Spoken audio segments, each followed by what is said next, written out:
Morning Beans, I'm Tel, solo dev for the upcoming smash hit video game The Grand Planto Heists, here with the version 0.4 showcase.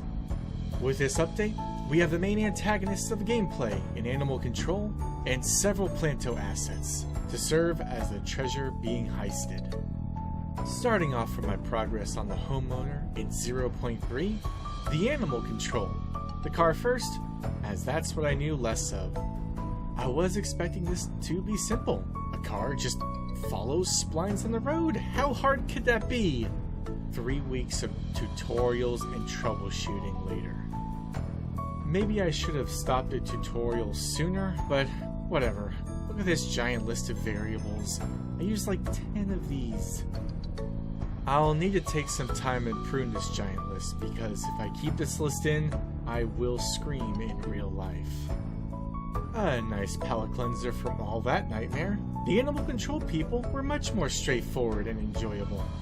An older and younger animal control person make up a duo, and sometime during this development window, I decided I would design the two after my dad and I. He's much slower in walking, but much more dexterous and skilled in the capture process. As opposed to me, who's much faster, but honestly, I can't name a downside. In real life, I'm better than Dad in every conceivable way. But in-game, I give the younger animal control person the downside of being slower to capture. Not much else to describe here. They chase you if they see you and return to the car if you run out of their radius, or they simply lose sight of you for a long time. Next up is the plants. I found that I needed to make several variants of each plant, as simply having a single plant mesh per type was restrictive, and might lead to players being like, why are all these tulips the same color? So I made variants of each plant. Next up, the house was probably my favorite thing to design. For most of the assets in the Grand Planto Heights, I just take from in real life stuff like houses and road signs, and for this there is a house out there that looks almost exactly like this one. For obvious reasons, you'll never know which one. The house took much longer to produce than I thought. A challenge, but one that I enjoyed undertaking. Talking about challenges, the car was horrible. Most of the tutorial, I was mystified, and I'm honestly hoping I can avoid touching it again until 1.0 release, at which point I can justify ignoring it by saying the damn thing is released and done and I can stop thinking about it. Happy little moments. When I began designing the plants in the house, and I changed the lighting a bit, and the first few scraps of my full game came into view. There's something magical about taking an idea and actually making it. This isn't my first time making art, and I felt the same thrill of seeing a creation in my head finally match what's on the page while making these assets. Another happy moment was realizing that animal control was going to be designed after my dad and I. We're villains in real life, and I look forward to reflecting that in-game. Looking ahead, I have 3 milestones in the near future, and a word about what might come after. 0.5 at the end of June, 0.6 at the end of July, and a game-ready demo by August 25th. 0.5 features. The goal for this is a soft demo of the mechanics of the game, all put it together into something playable and published. This will not be just a tech demonstration, but a feature-complete demo from a mechanical standpoint. All needful assets for the first stretch of Grand Planto Heights, including the below plantos and structures. Correcting lighting so that the raccoon is not blind. Fleshing out the digging mechanic, including bugs to collect during digging. Baby squirrel, raccoon, hub level, fixing NPCs colliding, fixing small animation bugs, like the raccoon's head not going in the right direction when it's turning.